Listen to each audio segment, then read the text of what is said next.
नहीं थम रहा बाबा पर मचा बवाल। रणभूमि बना संत रामपाल का आश्रम। रामपाल समर्थक और पुलिस में हो रहा है खूनी संघर्ष। समर्थकों के सामने बेबस नजर आ रही पुलिस।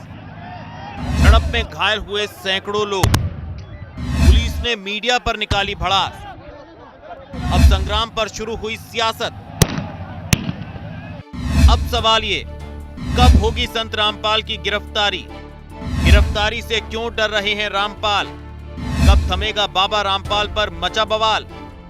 कब बंद होगी बाबा की गुंडागर्दी? कब लगेगा खूनी संघर्ष पर विराम? क्या कर रही है खट्टर सरकार? संत, संग्राम और सियासत।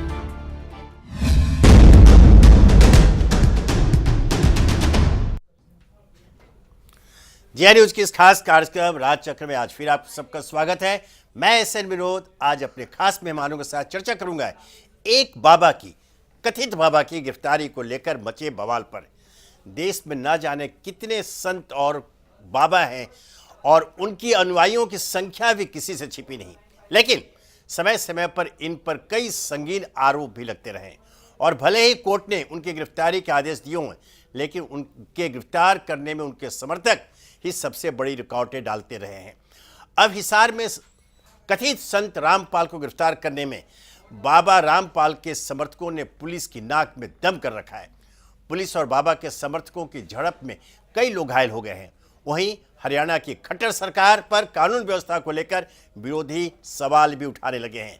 राजचक्र में आज हम इसी विषय पर चर्चा करेंगे और इसमें हमारे साथ देने के लिए मौजूद है भारतीय हिंदू परिषद के अध्यक्ष आचार्य महेंद्र मिश्र जी, हिंदू स्वाभिमान संघ के राष्ट्रीय अध्यक्ष धर्मेंद्र पांडे जी, वरिष्ठ पत्रकार अनुरंजन झा और साथ ही भोपाल से हमारे साथ जुड़ेंगे पूर्व डीजीपी अरुण मुगुत्तू जी। तो चलिए शुरू करते हैं राज चक्र में आज का सफर, संत, संग्राम और सियासत।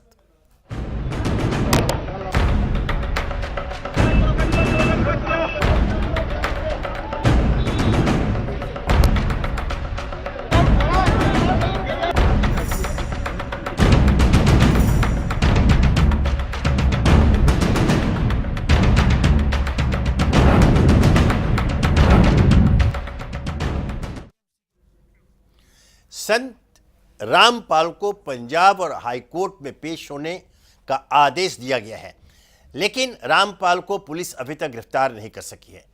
पुलिस और बाबा के समर्थकों में जहां खूनी संघर्ष जारी है, तो वहीं इस संग्राम पर सियासत भी शुरू हो गई है। बाबा के समर्थकों और पुलिस के बीच झड़प। 150 से ज्यादा लोग हुए घायल। पुलिस ने मीडिया को बनाया निशाना। पुलिस ने समर्थकों को दी चेतावनी। हिसार का सतलोक आश्रम इस वक्त जंग का मैदान बन चुका है। पुलिस और संत रामपाल के समर्थक आमने सामने हैं। बाबा के समर्थक पुलिस पर जहां पत्थरबाजी कर रहे हैं, तो वहीं पुलिस फायरिंग और लाठीचार्ज के जरिए उसका जवाब दे रही है। पुलिस तो मीडिया वालों को भी नहीं बख्श रही। कवरेज को रोकने के लिए पुलिस ने लाठीचार्ज कर उन्हें दूर खदेड़ दिया, तो वहीं उनके कैमरे भी तोड़ दिए। संत की गिरफ्तारी को लेकर मचे संग्राम ने 30 साल पहले ऑपरेशन ब्लू स्टार की याद दिला दी है, जब अलग खालिस्तान की मांग कर रहे जरनैल सिंह भिंडरावाला को पकड़ने के लिए केंद्र सरकार तक नतमस्तक हो गई थी। ठीक वैसे ही हालात हिसार में देखने को मिल रहा है। यहाँ का मंजर देखकर तो यकीन करना ही मुश्किल है कि यहाँ कानून नाम की कोई चीज है। रामपाल को गिरफ्तार करने में पुलिस अभी तक नाकाम रही है। हालांकि पुलिस ने संत रामपाल के समर्थकों को आश्रम छोड़ने के लिए चेतावनी दे दी है। पुलिस का कहना है कि जब तक वो अपने मिशन में कामयाब नहीं हो जाते हैं, तब तक वो पीछे नहीं हटेंगे।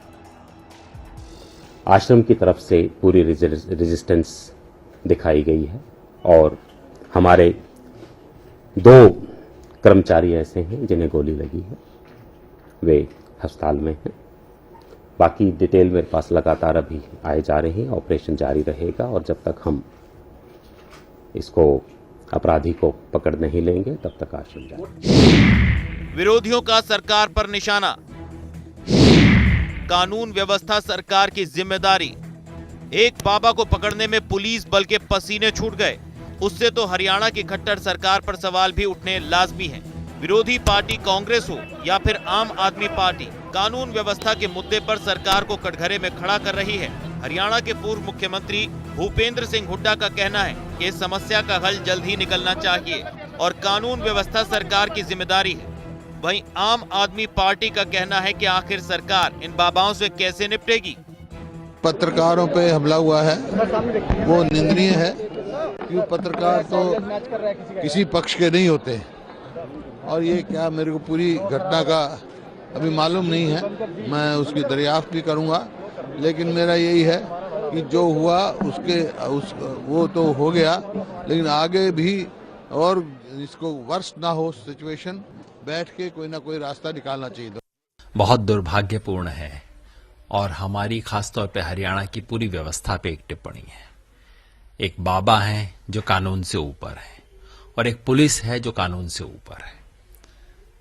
हाईकोर्ट बाबा को बुला रहा है, बाबा आती नहीं है, बार बार ऑर्डर होते हैं, बाबा पहुंचते नहीं है और पूरे प्रदेश का पुलिस प्रशासन एक व्यक्ति को कोर्ट के सामने हाजिर नहीं कर सकता। ये देख के आम लोगों के मन में क्या छवि बनेगी। हिसार में बढ़ते तनाव को देखते हुए हरियाणा के मुख्यमंत्री मनोहर लाल खट्टर ने आपातकालीन बैठक बुलाई है, तो वहीं केंद्र सरकार ने भी इस घटना पर हरियाणा सरकार से रिपोर्ट मांगी है, लेकिन सतलोक आश्रम के आसपास हालात तनावपूर्ण बने हुए हैं। अब देखना है कि बाबा को गिरफ्तार करने में पुलिस कब कामयाब हो पाती है और कब तक इस खूनी संग्राम पर विराम लग पाता है। ब्यूरो रिपोर्ट, जिया न्यूज।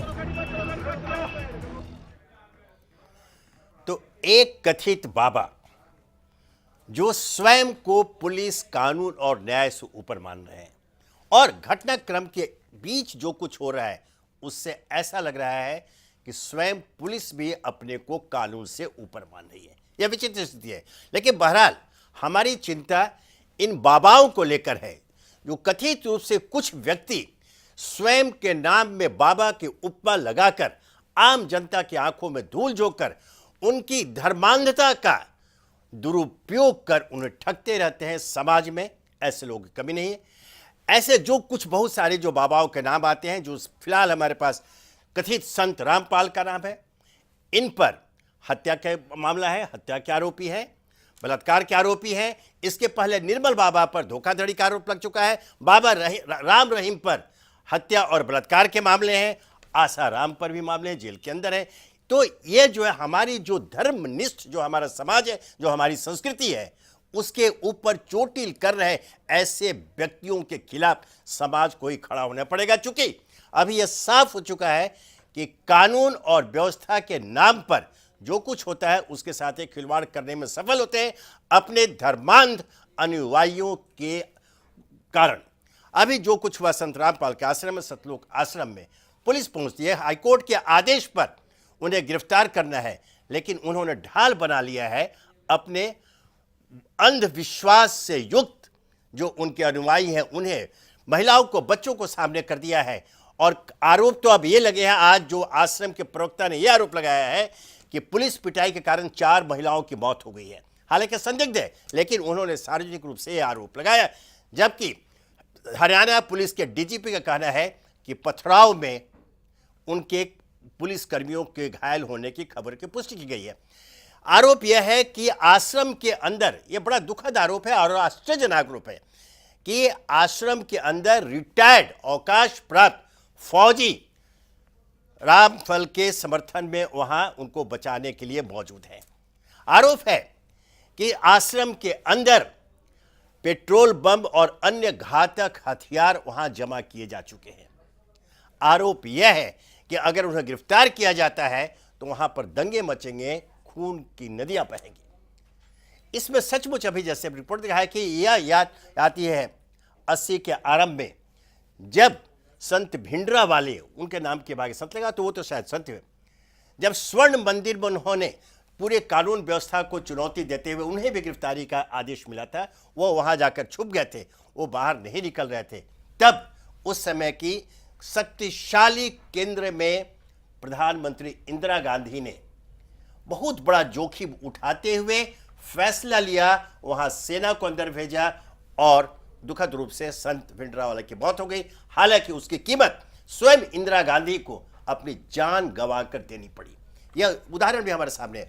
वैसे में आज एक रामपाल जो वहां के सिंचाई विभाग में कनिष्ठ अभियंता था, जूनियर इंजीनियर था, उसने एक चोला पहन लिया बाबा का, और आज स्थिति यह है कि पूरी की पूरी कानून व्यवस्था न्यायपालिका को चुनौती दे रहे हैं। ऐसे में ये पूरा का पूरा जो समाज जो है, धर्म समाज है, वो दागदार हो रहा है, बदनाम हो रहा है। इस पर रोक लगे तो कैसे लगे, ये एक चिंता का विषय है। हमारे साथ धर्मेंद्र पांडे जी मौजूद हैं। हम सबसे पहले उनसे जानना चाहेंगे, धर्मेंद्र जी, यह जो बदनामी मिल रही है पूरे भारत देश को, हमारी संस्कृति को, समाज को, आखिर उस पर रोक लगे तो कैसे लगे? इस तरह के व्यक्ति जो बाबा का चोला आवरण पहनकर पूरे समाज को मूर्ख बना रहा है और न्यायपालिका तक को चुनौती देने में पीछे नहीं है। देखिए, मैं बड़े विनम्रता से आपको ये कहना चाहूंगा जी कि पहले तो मीडिया को जो इनके सामने, मैं कई दिन से देख रहा हूँ मीडिया में एक बाबा का बवाल, गुंडागर्दी, संत, ये बाबा और संत दोनों चीज इनके नाम से हटाइए। ये सीधे रामपाल हैं। पहली चीज तो ये मीडिया ये गलत कर रहा है, जैसे मैंने कहा भी, कथित रूप से बाबा के नाम का इस्तेमाल। अच्छा, गोस्वामी तुलसीदास जी ने बहुत पहले ही लिख दिया है कि इन बाबाओं के बारे में लिखा है, जो संत कहते हैं कि उन्होंने लिखा, तपसी धनवंत दरिद्र गृही, कलि कौतुक ताप न जात कही, बेचहि वेद धर्म दुहिले ही, और प्रसून पराग पाप कह देही। ये किस चीज को पुण्य कहेंगे, किसको पाप कहेंगे? रामपाल जी के बारे में मैं थोड़ा सा आपको बता दूं। रामपाल जी हमारी सनातन संस्कृति के संत नहीं है, वैदिक परंपरा के संत नहीं है, संत समाज से संत नहीं है। दूसरी एक चीज मैं इनके बारे में और आपको बता दूं, जो हमारी सनातन संस्कृति, भारतीय संस्कृति के जो आराध्य हैं, ब्रह्मा विष्णु महेश, उनको तीनों को ये नहीं मानते। ये कहते हैं, इनका एक अलग पंथ है, कबीर पंथ, जिसको ये मानते हैं। ये कहते हैं ब्रह्मा विष्णु महेश की भी उत्पत्ति, जो जड़ हैं वो कबीर हैं, बाकी ये सारे लोग शाखाएं हैं, लोग इस तरीके से माने, लेकिन जो मूल है वो जो है कबीर है। पहले तो यही एक चीज बहुत बड़ी विडंबना है। और हमारे देश में कुछ लोग जो है ना, ऐसे लोगों के पीछे हो जाते हैं, क्योंकि वो जो है ना आडंबर में फंसा लेते हैं। तो पहली एक चीज मेरी विनती है पूरी मीडिया से, आपके चैनल के माध्यम से पूरे देश की मीडिया के साथ मेरी विनती है कि इनके साथ संत लगा के हिंदू समाज को बदनाम न करें। ये इनके जो है गुंडे हैं, जो इन्होंने रखे हैं। मैं दावे के साथ कह सकता हूँ, ये आधे से ज्यादा लोग पैसे से बुलाए गए लोग हैं।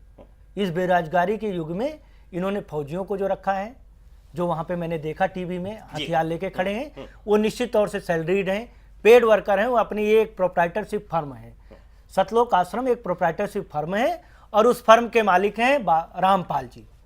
रामपाल जी जो एक जूनियर इंजीनियर थे, वो आज कनिष्ठ अभियंता थे, वो आज जो है संत हो गए। संत नहीं है, वो एक जो है प्रोप्राइटरशिप फर्म के मालिक हैं। इससे ज़्यादा कुछ भी नहीं है, इन पे कोई वो नहीं है। पुलिस को चाहिए कि इनको गिरफ्तार करे, और पहले चीज संत लगाना छोड़ दें पूरी मीडिया। मेरा बड़ी विनम्रता के साथ है। और अगर संत लगाते हैं, देश में और भी बहुत सारे उदाहरण हैं। मैं ये नहीं कहता कि अगर कोई जो है डॉक्टर कह रहे हैं कि बीमार है तो मान लो बीमार है, क्योंकि अगर मेडिकल ग्राउंड पे लोगों को कोर्ट से छूट मिलती है तो रामपाल को भी मिलनी चाहिए। मैं नहीं कहता कि नहीं मिलनी चाहिए। और अपने देश में बहुत सारे ऐसे मामले हैं जिसमें कोर्ट ने स्वतः संज्ञान लिया, और बहुत सारे ऐसे संगीन मामले हैं जिसमें कोर्ट ने नहीं लिया। जब आप देखिए, यहीं आपके दिल्ली में करबला में पुलिस बल के ऊपर जो है, आज पुलिस के ऊपर जो है फेंके जा रहे हैं, पुलिस को सब दोष दे रहे हैं, पुलिस के ऊपर गोले फेंके जा रहे हैं। तो यहीं करबला में पेट्रोल बम फेंके गए, गोली चलाई गई, पुलिस वाले घायल हुए। और जो भी उनके जो है अनुयायी अगुआ थे, मुस्लिम समाज के धर्मगुरु, सबके खिलाफ नॉन अवेलेबल वारंट है, और एक भी गिरफ्तारी नहीं हुई। कोर्ट उसमें क्यों आदेश और सख्ती से नहीं दे रहा है? पुलिस नहीं गिरफ्तार कर पा रही, क्योंकि उनको गिरफ्तार करने जाएगी तुरंत दंगा फसाद होगा। यही रोज अकबरुद्दीन ओवैसी खुलेआम कहता है कि हिंदू माने तो माने, मैं नहीं मानता, गाय को मैं नहीं मानता, गाय को हम काट के खाएंगे। वो खुलेआम चुनौती दे रहा है। क्या ये देश में कहाँ का संविधान है? अगर हमें अपने संविधान को बचाना है, लोकतंत्र को बचाना है, तो ऐसे लोगों के ऊपर जो स्वयंभू बन गए हैं, मैं रामपाल को, अकबरुद्दीन ओवैसी को, इनको एक ही थैली का चट्टा बट्टा मानता हूँ। पुलिस सरकार चाहे तो सेना लगाए, भिंडरावाला को अगर सेना गिरफ्तार कर सकती है तो भिंडरावाला जैसी शख्सियत नहीं है। इनको पुलिस चाहे, सरकार चाहे तो 2 दिन में, एक दिन में भिंडरावाले को सेना ने मार गिराए थे, इससे गिरफ्तार तो नहीं हो पाए थे। हाँ, उन्हें मार गया था। तो इनको महेंद्र मिश्र जी, यह है कि अभी जो रामपाल जो स्वयंभू संत जैसे बात उभर करके आई बने हुए हैं, उनको गिरफ्तार करने पुलिस जाती है और लोगों को गुमराह करके बड़ी संख्या में जो उनके तथा कथित शिष्य हैं, हालांकि खबरें अब ये भी आ रही हैं कि उसमें सारे शिष्य नहीं है, बाहर के लोग हैं जो पैसे देकर लाए गए हैं। वैसी स्थिति में अगर जैसे उन्होंने कहा कि संत नाम का उपयोग नहीं करें, ऐसी कुछ व्यवस्था, कानून तो बन नहीं सकता है। अब इसके लिए आप जैसे लोग हैं तो क्या आपके ऊपर यह दायित्व तो नहीं बनता है कि समाज को, जो धर्मनिष्ठ समाज हमारा है, विभिन्न धर्मों का अनुयायी हमारे समाज में है, उनको इस विषय पर, इस मुद्दे पर शिक्षित करें और आप लोग आगे बढ़, अगर उनको भाड़े के गुंडे उनको सुरक्षा में वहां पर जा सकते हैं तो क्यों नहीं आप लोग अपनी अगुवाई में सामने आकर उनकी गिरफ्तारी को सुनिश्चित करें ताकि देश की कानून व्यवस्था कायम रह सके। मैं आपसे कहना चाहता हूं जी। कि तर्को प्रतिष्ठा मतो विभिन्ना जी नैको मुनिरस वचय प्रमाणम जी धर्मस् तत्वम निहितम गुर्याम जी। महाजनो एन गतस पंथा। तो आपने कहा कि कनिष्क वो अभियंता थे जी, तो वो संत नहीं बन सकते, ये कहीं नहीं, लिखा नहीं बन नहीं। सकते, सुनिए, नहीं नहीं, कहते, नहीं, आपने कहा। मैंने दूसरा कहा एक कि चीज ये उनका कहा पार्श्व ये है, कि नहीं कोई बन भी सकते, धर्म नहीं का कहा। कोई भी धर्म का कोई भी संत हो सकता है। यहाँ ये बात नहीं हो रहा कि हिंदू धर्म का है या हिंदू धर्म का नहीं है। एक दूसरा ये है कि इसके पहले वहां खाप भी लगी, इसके पहले वहां पे जाट वालों ने भी किया, उसका भी कुछ नहीं हुआ। लेकिन इस मामले को इसलिए उठाया जा रहा है क्योंकि ये धर्म से जो है ये संबंधित है और सब बाबाओं को एक ही लाइन में खड़ा कर दिया जाता है ताकि देश में, हमारे हिंदुस्तान में जो भी धर्म है या जो धर्म को मानने वाले हैं वो दूर हटे। और विदेश से जो है, मैंने पहले भी कहा था कई चैनलों पे कि इसमें ऐसा है कि इसको जानबूझकर, मैं कहता हूं कि मेडिकल अगर किसी ग्राउंड पे किसी को छूट अगर दे रहे तो सबसे पहले कोर्ट को ये चाहिए था कि उस डॉक्टर को गिरफ्तार करे कि भाई क्यों मेडिकल दे रहे हो आप, उस डॉक्टर को बुलाए और फिर उस वकील को ये बुलाया कि आप बार बार इनका जो है आप टाइम लेते हैं, आपको पहले हम अरेस्ट करेंगे।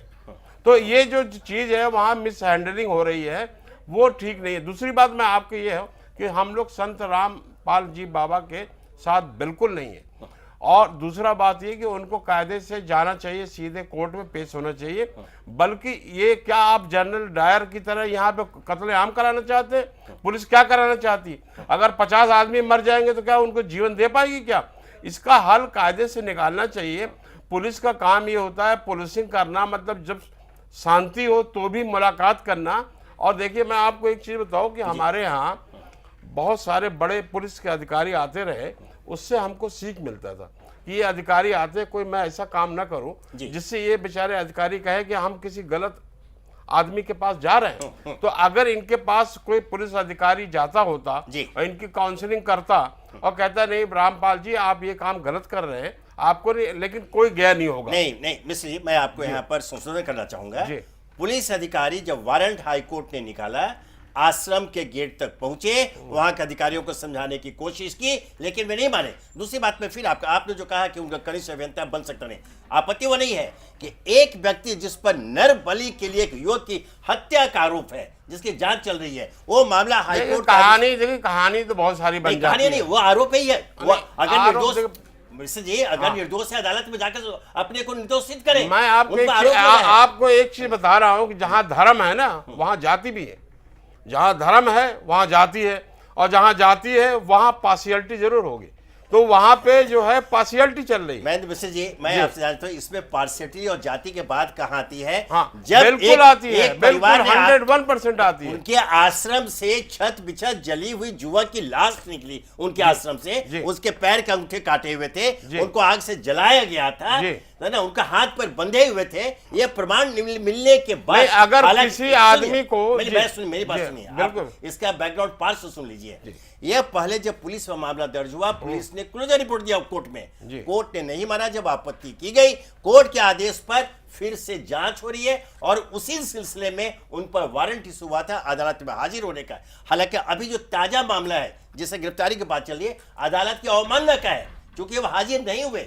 तो कानून तो अपना काम करेगा, न्यायपालिका तो अपना काम करेगी, लेकिन उसे धत्ता बताते हुए अपने औरतों को, बच्चों को सामने खड़ा कर दिया। मैं कानून व्यवस्था के जो है खिलाफ नहीं हूं। मैं ये कह रहा हूं जो मेडिकल सर्टिफिकेट वो दे रहे हैं उसको अरे कौन ये न्यायालय का काम है, ये हमारा आपका नहीं नहीं, है। न्यायालय का काम पुलिस ये का भी भी है नहीं कि देश के अंदर वो देखे। वो ये नहीं है कि न्यायालय का काम ये है कि देश में जो है जनरल डायर को ले आ दे। ये कहाँ जेल डर गया? क्यों? वहां पे लड़ाई हो रही, वहां मारपीट हो रही है, और आश्रम पुलिस वाले के कर अंदर रहे से पुलिस फायरिंग हो रही है। आश्रम के अंदर उसका से। जो है निराकरण ऐसे नहीं कि गोला बारूद से होगा। आप कह रहे थे अभी कि बिंडर वाला जो था वो जो है डिवाइड करना चाहता था, वो खालिस्तान बनाना चाहता था। ये खालिस्तान नहीं बना इसके रहा। बावजूद वहां केंद्र सरकार ने हस्तक्षेप किया जी, और किया। वहां पर सेना को भेज करके कार्रवाई तो की। क्या आप चाहते यही हो? बहरहाल मैं आपके पास फिर आऊंगा। हमारे साथ मध्य प्रदेश के पूर्व पुलिस डीजीपी मौजूद हैं, अरुण गुट्टू जी। अरुण जी, अभी हम जो चर्चा कर रहे हैं, जो कुछ हिसार में हरियाणा में हो रहा है, उससे आप परिचित होंगे हर दिन में। अब वहां सीधे सीधे जो कथित संत रामपाल हैं, उनकी ओर से कानून व्यवस्था को और न्यायपालिका को चुनौती दी जा रही है। वो आदेश को मानने को तैयार नहीं है, अदालत में हाजिर नहीं हो रहे, और तो और कानून को अपने हाथों में लेकर उनके कथित समर्थक, आरोप है कि भाड़े के लोग वहां हैं, आश्रम के अंदर से वो गोलीबारी कर रहे हैं, फायरिंग कर रहे हैं। और ऐसे में क्या सरकार, बिल्कुल जो अभी राज्य सरकार वहां हरियाणा सरकार करीब पर झुकी हुई है, आपातकाल बैठक मुख्यमंत्री तो बुला रहे हैं, लेकिन विनोद जी, मैं आपसे जी हाँ बोलिए।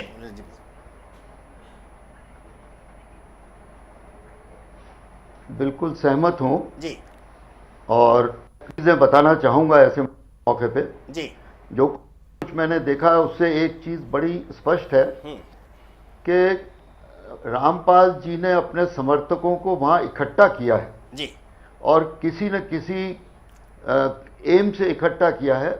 ऐसे ही अगर वो अपने आप को संत कहते हैं जी और वो उनको समर्थक और अनुयायी कहते हैं, तो उनको वहां से भेज देना चाहिए। उनको कहना चाहिए नहीं, आप अपने अपने घर चले जाइए, बिल्कुल बिल्कुल इस तरह की हरकत मत करिए। पर इसके विपरीत उन्होंने इकट्ठा कर रखा है जी और कोर्ट का ऑर्डर है। पुलिस का, मिश्र जी का कहना कि पुलिस को ये करना चाहिए था, वो करना चाहिए था, जी ये अपने आप में सही नहीं है। जी पुलिस ये सारी कार्रवाई करती है और उसके बाद इसकी नौबत आई है। जी जी दूसरी चीज मैं ये जरूर कहना चाहूंगा जी कि संभवतः पुलिस को जो व्यवस्था मेरे को टीवी के ऊपर दिख रही है, जी वो ऐसा लगता है कि पहले उसकी प्लानिंग नहीं की गई।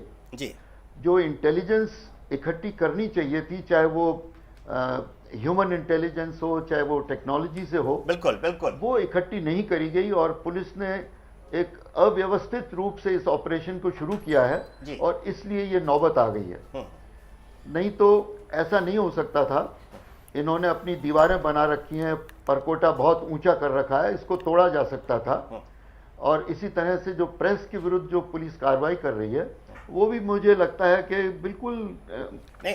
अरुण जी, उस प्रेस आवश्यकता मीडिया के ऊपर हम आएंगे। पुलिस अभी तो आपसे पुलिस एक को सवाल खबर कर रही मैं है। यह पूछना चाहता हूं पर कि सर रामपाल overall जो है जैसे, ये बिल्कुल सही है कि मैं आपसे एक सवाल यह पूछ चाहता हूं, मीडिया पर बात में आऊंगा कि रामपाल जैसे जो अपराधी हैं, जो खुले आम चुनौती दे रहे हैं देश की न्यायपालिका को, कानून व्यवस्था को, पुलिस को, उनके लिए कानून क्या कहता है?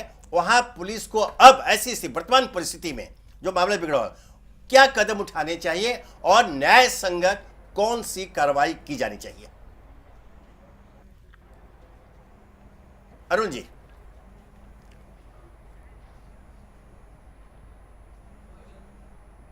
देखिए, पहला तो आपको याद दूंगा जी कि इसीलिए मैंने शुरू में ही कहा कि मैं मिश्र जी से सहमत नहीं हूं। जी जी पुलिस ने ये सारी कार्रवाई की होगी और रामपाल जी को अच्छी तरह से मालूम है कि कोर्ट के आदेश के पालन के अंदर पुलिस ये कर रही है। पुलिस अपने मर्जी से नहीं कर रही है। यहाँ कर्नल डायर की और उसकी बात नहीं हो सकती। अब रहा सवाल कि क्या करना चाहिए। अब मैं सोचता हूं कि अब जो स्थिति है उसके अंदर कोर्ट से थोड़ा सा टाइम लेना चाहिए जी और फिर से जो है वो घेराबंदी करके और अनुयायियों को पहले वहां से अलग करना चाहिए। क्योंकि अगर अनुयायी वहां पर पड़े रहेंगे और इस तरह से बाधा डालेंगे तो एक अप्रिय स्थिति निर्मित होने की संभावना है। जी जी तो कोर्ट से टाइम लेके और अनुयायियों को वहां से धीरे धीरे अलग किया जी। जाए और फिर रामपाल जी के पास पहुंचा जाए और उन्हें गिरफ्तार किया जाए। बहुत अच्छा अरुण जी, आप हमारे ये साथ मेरा बने, मत है। आप हमारे साथ बने रहिए, आपके पास हम फिर आएंगे।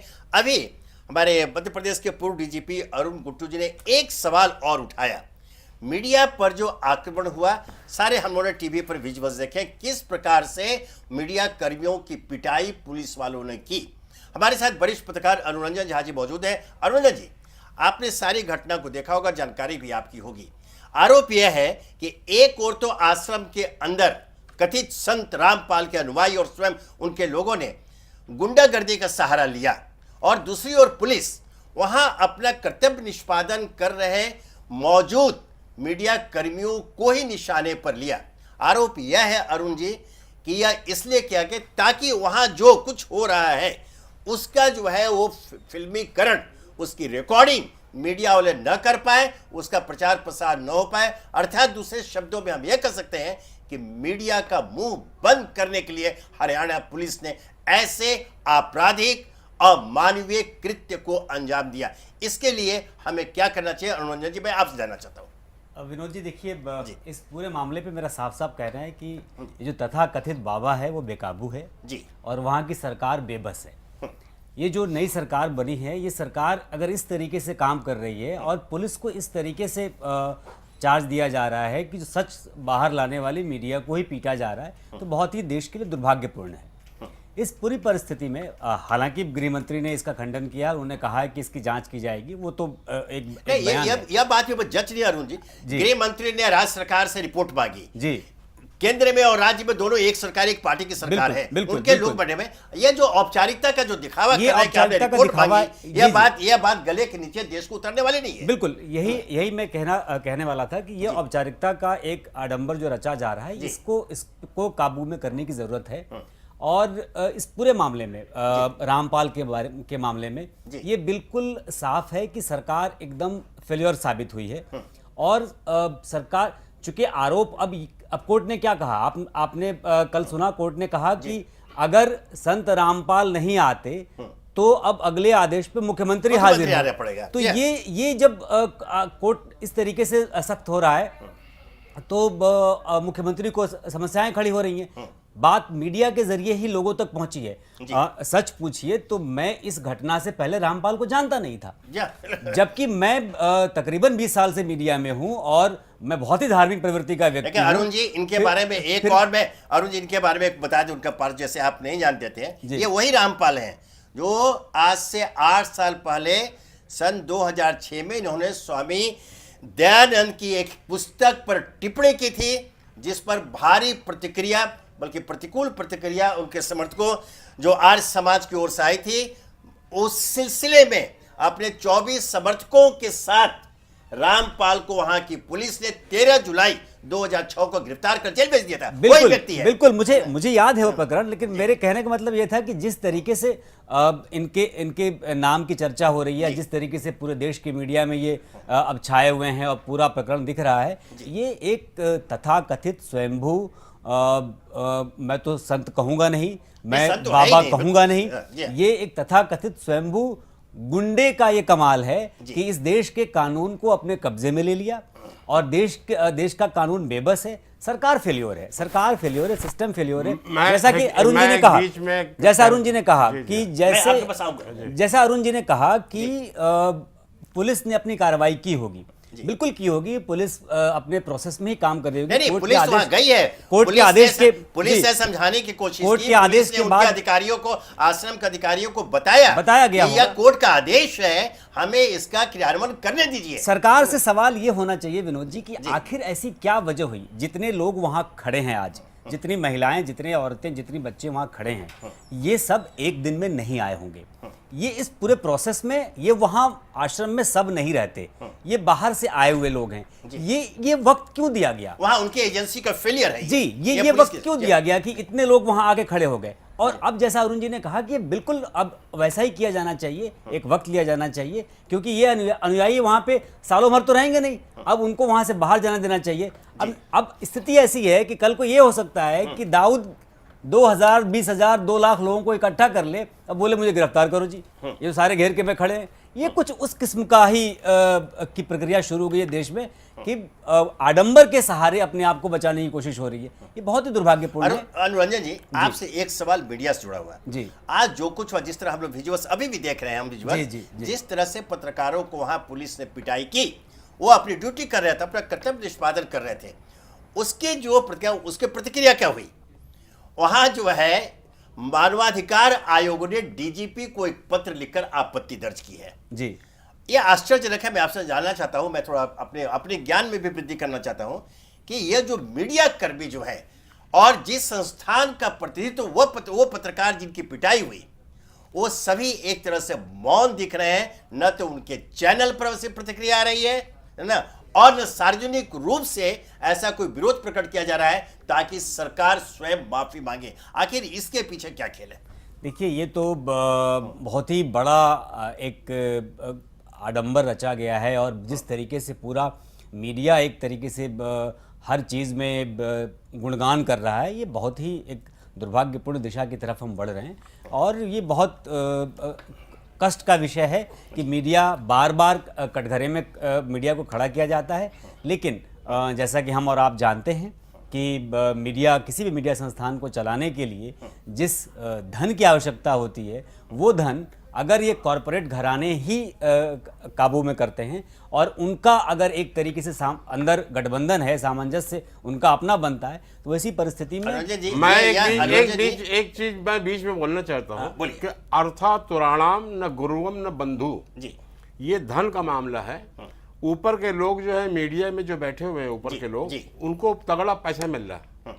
अच्छा, वो लोग जो काम कहेंगे, नीचे वाले जो असली हैं पत्रकार, जैसे आप लोग हैं, वो लोग जो कहेंगे वो अब उनके जो जब मार पिटाई हुई बेचारे उन लोगों की, जो स्ट्रिंगर थे, जो वहाँ रिपोर्टर थे, उनके बारे में नहीं दिखा रहे, क्योंकि उनको तगड़ा ऊपर से हुक्म है कि भैया हमारा जो है ना, हमारे आदमी, आप अपने आदमी को मार तो खा लीजिए, लेकिन अब आप लोग बोल नहीं सकते। दूसरी बात कि एक चीज मैं इनसे पूछना अनुरंजन जी से कि ये एक बाबा का ऐसा बताया जो गुंडा नहीं है। इन्होंने कहा सब बाबा गुंडा। एक हिंदुस्तान में हर बाबाओं को आप लोगों ने गुंडा बताया, किसी को रेपिस्ट बताया, किसी को आपने पकड़ा दिया, किसी को धरवा दिया, किसी के पीछे, उसके पीछे भी पैसा है, उसके पीछे पैसा है। बहुत बहुत क्यों? आप देखिए, मुरारी बापू को किसने गुंडा कहा है आज तक?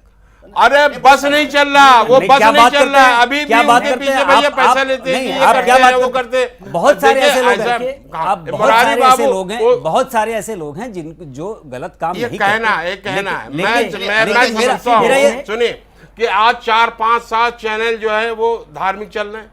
वो किससे चल रहे हैं? वो बाबाओं से चल रहे हैं। वो धार्मिक चैनल को चलाने में पैसा दे रहे हैं। मैं कहता हूँ, बड़ी देर से मैं अभी जो है पत्रकार जी की भी बात सुन रहा था जी, वो सारी चीज देख रहा था। मैं कहता हूँ संत संत संत संत, रोज मीडिया में एक चर्चा होती किसी संत की, ठीक है ना? तो बाबा बाबा बाबा कोई खजाना देता है। मैं गया था वहाँ, खजाने पे भी गया था और मैं उनको पहले से जानता था, ठीक है ना? कोई जो है आंदोलन करता है, कोई कुछ करता है। गोस्वामी जी ने लिखा था, रामचरितमानस की अगर चौपाइयों को हम देखें तो सब कुछ मिलता है। उन्होंने लिखा, संत हृदय नवनीत समाना, कहा कबिन पर काहे न जाना। नवनीत मक्खन जी, ठीक है ना? उन्होंने कहा संत का हृदय मक्खन के समान होता है। ये कवियों ने कहा, मैं नहीं मानता। उन्होंने कहा उसके आगे कि निज परताप दवहि नवनीता, पर दुख दुखी संत सुपनीता। जो समाज के, देश के लोगों के दुख को देख करके दुखी हो जाए, उसको ही संत माना जा सकता है, वही सही में संत है। बाकी ये सब प्रोप्राइटरशिप फर्म के मालिक हैं। हम इस पर आएंगे। अभी आपने अभी महत्वपूर्ण बातें कही आई हैं बाबाओं को लेकर, संत को लेकर और मीडिया को लेकर, और मीडिया को तथा कथित रूप से अर्थ लाभ कराने को, इस पर चर्चा करेंगे। आप सब बने रहिए। इस बीच अपने ब्यूरो की इस रिपोर्ट को हम देख लेते हैं। कोर्ट के बार बार के आदेश की अनदेखी कर संत रामपाल, क्षमा करेंगे, कथित संत रामपाल गिरफ्तारी से बच रहे हैं और इसके लिए उनके समर्थक ढाल बन रहे हैं। लेकिन रामपाल कोई पहले ऐसे बाबा नहीं है जिन पर कोई आरोप लगा हो या फिर उनकी गिरफ्तारी का आदेश दिए गए हो। बाबा रामपाल को गिरफ्तार करने में पुलिस को काफी मशक्कत करनी पड़ रही है, लेकिन बाबा के समर्थकों के सामने प्रशासन मजबूर और लाचार नजर आ रहा है। लेकिन ये कोई पहले बाबा नहीं है जब किसी पर कोई आरोप लगा हो और उनकी गिरफ्तारी की कोशिशें की गई हों। संत आसाराम बापू और उनके बेटे पर भी कई संगीन आरोप लग चुके हैं और उनकी गिरफ्तारी के वक्त भी उनके समर्थकों ने पुलिस की मुश्किलें बढ़ाई थी। निर्मल बाबा पर भी लोगों को लूटकर अपनी जेब भरने के आरोप लगते रहे हैं। देश भर में कई जिलों में उनके खिलाफ धोखाधड़ी के केस चल रहे हैं। वहीं दुनिया भर में संत के साथ साथ एक रॉक स्टार के तौर पर मशहूर बाबा राम रहीम के खिलाफ भी कई आरोप हैं। साल 2002 में बाबा राम रहीम पर अपने आश्रम की साध्वियों के साथ बलात्कार करने के आरोप, सिरसा के एक पत्रकार और डेरा के पूर्व मैनेजर रणजीत सिंह की हत्या में बाबा के हाथ होने का आरोप लगा है। हत्या और बलात्कार के इन मामलों की जांच सीबीआई कर रही है। अब फिर से एक संत मीडिया की सुर्खियों में बना हुआ है और जिस तरह से उनको पकड़ने में प्रशासन के पसीने छूट रहे हैं, उसके बाद तो सरकार के दावों पर सवाल उठ ही रहे हैं कि जब एक बाबा को पकड़ने में पुलिस नाकाम हो रही है तो वांटेड, हिस्ट्री शीटर, क्रिमिनल और आतंकवादियों को गिरफ्तार करने में वो कहां तक कामयाब हो पाएंगे। ब्यूरो रिपोर्ट, जिया न्यूज। तो अभी आपने रिपोर्ट देखी कथित रूप से अनेक बाबाओं के दुराचार की। बाबा राम रहीम उसी हरियाणा के जी, उन पर अपने साध्वियों के साथ बलात्कार करने का आरोप जी, हत्या का आरोप। लेकिन विडंबना यह कि अभी पिछले चुनाव में जिसके बाद खट्टर साहब मुख्यमंत्री बने हैं, वही बाबा राम रहीम ने एक फतवा जारी करके अभी सत्ता पक्ष के पक्ष में उनके लिए वोट डालने का अपने अनुयायियों को अनुरोध किया था और उनके जीते आरोप है जीते। वहां पर सत्ता पक्ष के लोगों के शीर्ष नेताओं के साथ चुनाव प्रचार सभा में मंच पर ऐसे अनेक लोग देखे गए जिनके संबंध बाबा राम रहीम से और उन्होंने उन्हें मिलवाया। ये सब आरोप है। कहने के तात्पर्य कि जो भी मीडिया की बात आप कर रहे थे और जो अर्थ लाभ की बात करते वो आरोप लगा। रंजन जी, यह एक बहुत ही गंभीर मामला है जो सामने अभी लेकर के है। अब जब क्या हम पर जो ये आरोप लग रहा है, अभी मिश्र जी ने भी जो आरोप अभी लगाया, ये सब माया का खेल है और अर्थ का खेल है।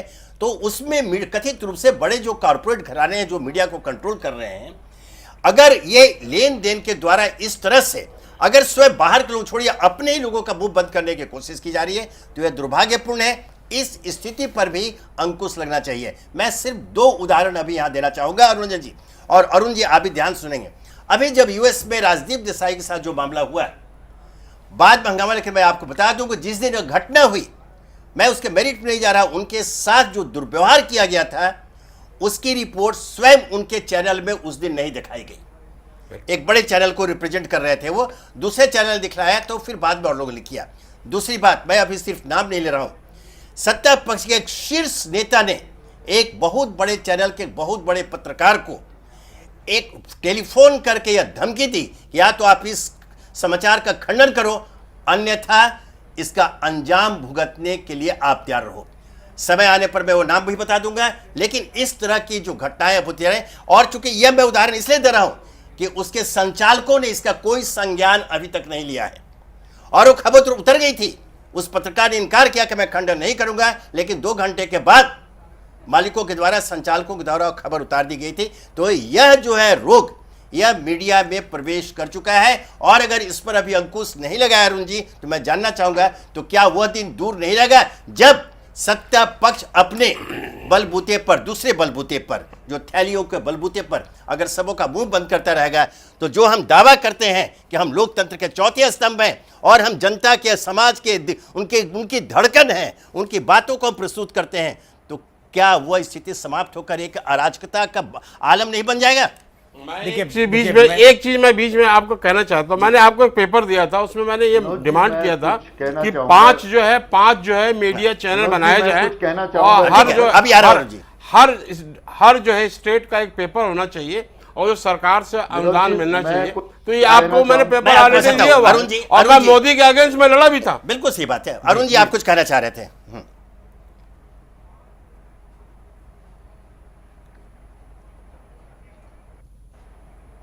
मैं ये कहना चाह रहा था जी कि देखिए जो कुछ टीवी के ऊपर दिखा है जी, उससे ऐसा नहीं लगता कि पुलिस एक संस्था के रूप में पत्रकारों के खिलाफ है या पत्रकारों को इस तरह से उनके खिलाफ इस तरह की कार्रवाई करना चाहती थी।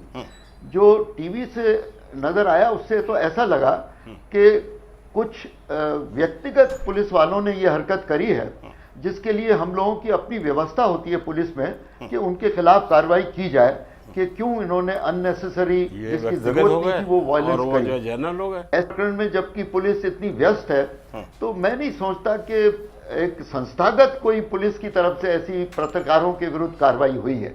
ये थोड़ा सा आप एक चीज बताइए कि आप क्या कहना चाहते हैं। अगर आप क्या कहना चाहते हैं, एक पुलिस वाला किसी को मार रहा है, आप उसको कह रहे हैं ये व्यक्तिगत मार रहा है, और एक जो है आप बचाने की कोशिश कर रहे हैं पुलिस वाले को। वो नहीं, एक चीज, अगर पुलिस मारता है तो पुलिस मारता है, जब पुलिस पीटी और जाए अगर तो दिखाना चाहिए। अच्छा, और दूसरी बात जो है, पुलिस जब मार खाता है तो हाँ जी मैं बिल्कुल ये बात नहीं कह रहा हूँ जी, आप लोग मैं अपने ये आप को बिल्कुल इतनी कहूंगा अच्छी कि तरह कई से बार- बचा के ले जाते हैं और दूसरे आदमी के ऊपर थोप दे, नहीं साहब उसने मार दिया, व्यक्तिगत रूप से मार दिया, कोई ऑर्डर नहीं था। आप क्या चाहते हैं कि आपको ऑर्डर दिया जाए कि पत्रकारों को मार दो, लटका दो फांसी पे, गोलियां मारो उनको? आप क्या चाहते हैं? नहीं नहीं, ऐसा अरुण जी, यह बात तो सच है नहीं, मैं कि इसलिए कह रहा हूं, जी, मैं इसलिए कह रहा था कि जो टीवी के ऊपर मुझे दिखा, टीवी के ऊपर जो दिखा उस आधार पे मैं बता रहा हूं कि प्रकरणों के अंदर पुलिस और व्यवस्था जो तोड़ रहे हैं उनके विरुद्ध कार्रवाई हो रही है। पुलिस पत्रकारों के विरुद्ध इस वक्त कार्रवाई नहीं कर रही, और न कोई ऐसा कोई बात होती है पत्रकारों के विरुद्ध। लेकिन पिटाई हुई है, पर ये तो कई आपने बार देखा ऐसा होगा। होता है कि ऐसी कार्रवाई के अंदर जब वो सक्सेसफुल नहीं होते हैं तो वो एक वो मनोवैज्ञानिक स्थिति बनती है और वो गुस्से में आ जाते हैं, झुंझला जाते हैं अपने फेलियर की वजह से। और नहीं, बिल्कुल, इसको लेके नहीं, फिर वो ये ठीक इस है, बात से लेकिन जो है, लेकिन बिल्कुल सही व्यक्ति कह रहे हैं। इस तरह लेकिन की जिस तरह से, behavior कर लेता है। लेकिन अरुण जी, जिस तरह से पुलिस विनोद जी देखिए, यहाँ का, सवाल- इसके प्रति यहाँ हम लोग सवाल, बहुत संवेदनशील हैं, हाँ। और कभी भी मैं नहीं मानता कि डीजी इस तरह की चीज को अलाउ करेंगे। नहीं, ठीक है, वो तो देखिए अरुण जी, यह बात भी सर, जिस तरह से विजुअल सब अभी देख रहे हैं, कोई व्यक्तिगत मामला वो नहीं हो सकता है। वो आपने कहा कि झुंझलाहट में, लेकिन उनके जो ट्रेनिंग तो होती वास्तव है, में हम आप लोगों को कहेंगे, बहुत लेकिन मदद करता है ऐसी लेकिन स्थिति जो के अंदर पुलिस कि का देखिए, जो पुलिस को कठिनाई आ रही है, और पुलिस को क्या कठिनाई आ रही है वो मीडिया दिखा रहा है जनता को कि किस तरह से लोगों ने कानून अपने हाथ में ले लिया है, कैसे अपने समर्थकों को इकट्ठा कर लिया है, कैसे वो पेट्रोल बम फेंक रहे हैं, फायरिंग कर रहे हैं। तो ये मीडिया हमारे को मदद कर रही है इस वक्त। बिल्कुल देखिए, बिल्कुल मीडिया बिल्कुल के खिलाफ अरुण जी, दो यही बातें आरोप, अरुण जी, जा सकते हैं। हिसार में यही आरोप है विनोद कि जी- इस चीज को मीडिया नहीं दिखलाए, इसलिए उनको रोकने के लिए, उनका मुंह बंद करने के लिए उनकी पिटाई के। अरुण जी, अरुण रंजन जी कुछ बोल रहे विनोद जी, थे। इसमें दो बातें हैं। जी। जो अरुण जी बात कह रहे हैं वो बिल्कुल सही कह रहे हैं। वो झुंझलाहट, उनके फेल्योर का झुंझलाहट जी। उनकी हो सकती है, जी। और वो उस तरीके की प्रतिक्रिया कर सकते हैं। और ये जाहिर सी बात है कि कोई भी डीजीपी या कोई बड़ा आला अधिकारी इस तरीके के डिसीजंस नहीं लेगा। सवाल दूसरा है, सवाल ये है कि जिन मीडिया कर्मियों पर ये हमले पुलिस वालों के द्वारा हुए, जी, उसकी खबर मीडिया में उस तरीके से क्यों नहीं दिखाई गई? हम उस मुद्दे पे बात कर रहे हैं। नहीं, यहीं पर वही बात है रंजन जी, ये बड़ा है कि अब एक आम आरोप ये लग रहा है मीडिया पर, जी। विशेष करके मीडिया के बड़े चैनल घरानों पर, कि वो सत्ता पक्ष के खिलाफ कुछ मुंह खोलने को तैयार नहीं। ये स्थिति बड़ी अजीब है। वही हम कह रहे हैं कि देखिए, कॉर्पोरेट घराने पहले से भी मीडिया हाउसेज में रहे हैं और वही चलाते रहे हैं। जाहिर सी बात है कि किसी भी मीडिया हाउस को चलाने के लिए एक धन की जरूरत होती है, उसके व्यापार को भी समझने की जरूरत होती है, और वो व्यापार आपको जब तक समझ में नहीं आएगा तब तक आप देश की सेवा भी नहीं कर सकते। एक लक्ष्मण रेखा होती है, एक लाइन खींचनी होती है कि इसके इस पार हम जाएं, इसके इस पार हम नहीं जाएं, और वो एक सत्ता पक्ष के रंजन जी, इसमें एक शंका है, जरा मैं चाहूंगा कि आप उसका निवारण करें। जी। ये लक्ष्मण रेखा तो ठीक है, जी। लक्ष्मण रेखा, लेकिन क्या ऐसा वो अर्थव्यवस्था को समझने के लिए, चलाने के लिए, जो हमारा जो दायित्व, जो कर्तव्य है समाज के प्रति, अपने दर्शकों के प्रति, अपने पाठकों के प्रति, उसकी कीमत पर हम समझौते करके खबरों की छानबीन करेंगे? नहीं, देखिए, उसमें दो तीन चीजें हैं कि अगर कोई व्यवसायी या कोई कॉर्पोरेट घराना अगर मीडिया हाउस चला रहा है तो क्यों चला रहा है, उसका मोटिव क्या है? क्या वो मोटिव देश सेवा से चला रहा है? नहीं, वो बिजनेस के हिसाब से चला रहा है। तो वो बिजनेस किस तरीके से करेगा, उसकी बिजनेस का बैकग्राउंड क्या है? अगर वो चिटफंड कंपनी चलाने वाली कंपनी है तो वो उसको किस तरीके से एनालाइज करेगा? वो कौन सी ऐसी कंपनी है जो अपने व्यवसाय को ठीक करने के लिए दूसरे तरह के मीडिया घराने चलाएगा? सवाल वहीं आगे टिकता है कि ये एक व्यापार के तौर पे चलाएगा या एक देश सेवा में चलाएगा। जैसा कि महेंद्र या मिश्र एक जी- चीज और है, ब्लैकमेलिंग। जी, जैसा ब्लैकमेलिंग। मिश्र जी कह रहे थे कि वो 5 अखबार या 5 मीडिया हाउस, ये इतना आसान नहीं है। आप चैनल चला रहे हैं, आपको मालूम है कि डिस्ट्रीब्यूशन का कॉस्ट, स्टाफ का कॉस्ट, ये सब अनुरंजन जी, कितना मैं बड़ा- इसी बात पा रहा हूं कि मुझे जी। मालूम है, अच्छी तरह मालूम है जी। लेकिन खबरों की कीमत पर, अपनी ईमानदारी निर्वाह में बिल्कुल नहीं होना ईमानदारी की चाहिए। कीमत खबरों पर की कीमत वो पे समझौता बिल्कुल नहीं। आपने एकदम नहीं जैसे होना चाहिए। अनुरंजन जैसे आपने बोला जी। कि बड़े कॉर्पोरेट हाउस से घराने पहले भी चला रहे थे। जी, मुझे आज भी याद है, आज मैं नाम लेकर बता रहा हूं, वो टाइम्स ऑफ इंडिया के ग्रुप में श्रेयांश प्रसाद जैन भी थे, जी बिल्कुल। हिंदुस्तान टाइम्स ग्रुप में घनश्याम दास बिरला भी थे, जी। इंडियन एक्सप्रेस में रामनाथ गोयनका भी थे, ये बिल्कुल। सारे थे। लेकिन इन सब लोगों को इतिहास गवाह है और मीडिया का इतिहास गवाह है कि मौका आने पर इन लोगों ने सत्ता पक्ष का खुल के विरोध किया, जेल में गए लोग, है ना? लेकिन कोई इस समझौता बात- नहीं किया। आप लेकिन इस- आज स्थिति है, वही मीडिया ये घराने तलवे चाट रहे हैं। आज जो आरोप लग रहे हैं रंजन जी, ये विचित्र, मैं जानना चाहता हूं कि आखिर क्यों इस तरह से बिल्कुल अपने को नंगा करके, जो पूरा समाज कहे हम पर कि साहब हम दलाल बन गए हैं, हमने पैसे लेकर खबरों को बना दिया, ऐसा आखिर क्यों हो रहा है? देखिए विनोद जी, ऐसा है कि अच्छे बुरे हमेशा लोग होते हैं। जब एक सृष्टि की रचना भी हुई थी तो मनुष्य भी बनाए गए थे और सांप नाग बिच्छू भी बनाए गए थे। ये सबके साथ ही जीना है जी। यहाँ ये जरूर हुआ है कि अच्छे लोगों की तादाद कम हो गई है, बुरे लोगों की तादाद बहुत ही ज्यादा हो गई है। लेकिन मैं निराश इसलिए नहीं नहीं, हूं। अच्छे बुरे के नहीं, मुझे लगता है कि यह जो आरोप लग रहा है कि सत्ता पक्ष उसका, देखिए ये तो हरियाणा की घटना हुई जी। अभी कुछ दिनों पहले छत्तीसगढ़ में वो नसबंदी के दौरान 15 महिलाओं, निर्दोष महिलाओं की मौत हो गई, जी, है ना? ठीक है। बोले मौत हो गई। आप कल्पना कीजिए कि अगर यह घटना अगर वो उत्तर मैं प्रदेश बता में रहा हूं, अखिलेश वहाँ- यादव की सरकार में हुई रहती तो मीडिया की क्या प्रतिक्रिया वहाँ होती? बिल्कुल बिल्कुल आप सही ना? कह रहे हैं। और है ना? देखिए, गरीब लोगों की जान की कीमत मीडिया को भी समझ में नहीं आता। वो उसको बहुत डाउन मार्केट समझती है। छत्तीसगढ़ की घटना पर तो सिर्फ इतना कहा जा सकता है, जमीन गई चकबंदी में, बाप की नौकरी गई मंदी में और माँ मर गई उसकी नसबंदी में। नसबंदी में बताइए। तो और ये उस पर पोजीशन मीडिया में क्या मैं वैसे कोई कह प्रतिक्रिया रहा है, हुआ? आप 15 कह रहे हैं, 15 नहीं 1.5 करोड़। अब उससे डर के कोई भी स्त्री नहीं जाएगी, आदमी नहीं जाएगा नसबंदी कराने, क्योंकि 15 लोग जो मरे हैं वो 1.5 करोड़ लोगों को इफेक्ट करेंगे। बिल्कुल। तो मैं ये कह रहा था, ऐसा जो है। डर उत्पन्न हुआ है, अच्छा मीडिया को आना चाहिए था सामने, वहां नहीं आई। देखिए, मैं जब एक तक चीज और बताना चाहता कुछ हूँ। सिस्टम है विनोद जी, कुछ सिस्टम है मीडिया का। जैसे सबसे पहले मैं हमेशा पिछले करीब 8-9 साल से आपको मालूम है मैं विरोध करता रहा हूँ जी। टैम का, जी, टीआरपी जी, का। जी। तो ये जब तक ये चीजें खत्म नहीं की जाएंगी तब तक इस देश में मीडिया को स्वतंत्र नहीं किया जा सकता। अब बाजार प्रभावित करता है, टाइम को बाजार प्रभावित करता है। आपको रेटिंग के लिए ऐसी ऐसी खबरें दिखानी होती है जो एक तथाकथित दर्शक वर्ग पसंद करता है। गाँव में टाइम नहीं पहुंचा है, शहरों तक सीमित हो गया। ये बहुत सारी सी चीजें हैं कि जिसको रेगुलराइज करने की जरूरत है।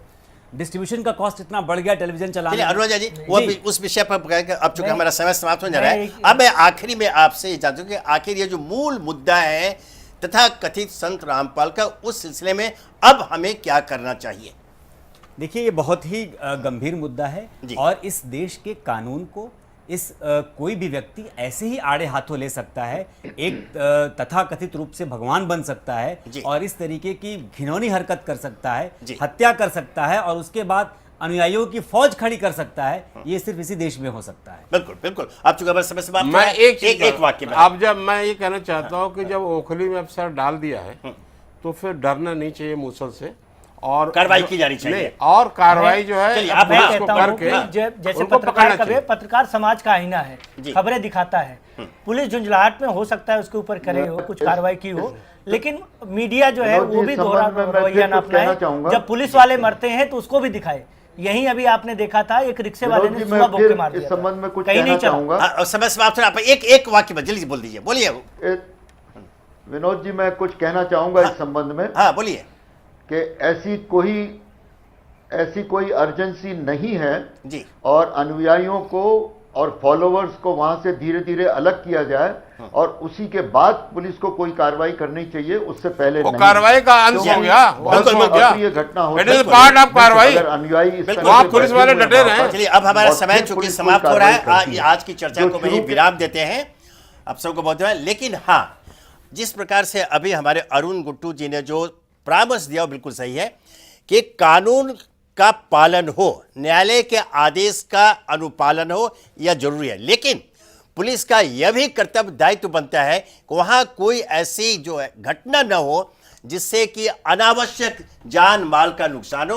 उसके लिए उन्होंने जो सुझाव दिया बड़ी अच्छी बात है कि कुछ ऐसा मैकेनिज्म डेवलप वहां किया जाए जो ऑलरेडी पुलिस के पास है, वो कर सकती है। वहां उनके अनुयायियों को पहले हटाया जाए, उसके पहले जो है आप बिजली पानी का कनेक्शन काटने की बात हुई, शायद वो भी वो सब करके, और उसके बाद उनको गिरफ्तार किया जाए। हालांकि हम अभी भी चाहेंगे कि वो जो रामपाल जी हैं वह स्वयं सामने आकर के अपने को कानून के हवाले कर दे, तब उनकी इज्जत रहेगी। अन्यथा बहुत सारे लोग अदालत की अवमानना के अपराध में अभी तिहाड़ जेल में सड़ रहे हैं। ऐसे भी उदाहरण हमारे सामने हैं।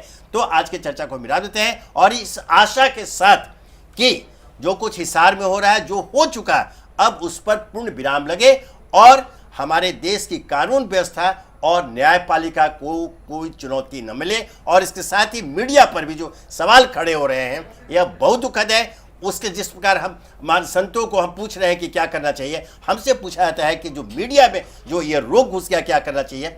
इसका भी निराकरण करने के लिए जो भी मीडिया में लोग हैं उन्हें भी आगे आना चाहिए, ताकि हम अपने दर्शकों और पाठकों के साथ न्याय कर सकें। आपका मिश्र जी, पांडे जी, अनुरंजन झा जी, अरुण गुट्टू जी, आप सबों का बहुत बहुत धन्यवाद आज की चर्चा में भाग लेने के लिए। कल हम फिर मिलेंगे इसी राजचक्र में एक नए विषय पर आपके साथ विचार मंथन करने के लिए। तब तक हमें इजाजत दीजिए। नमस्कार, धन्यवाद।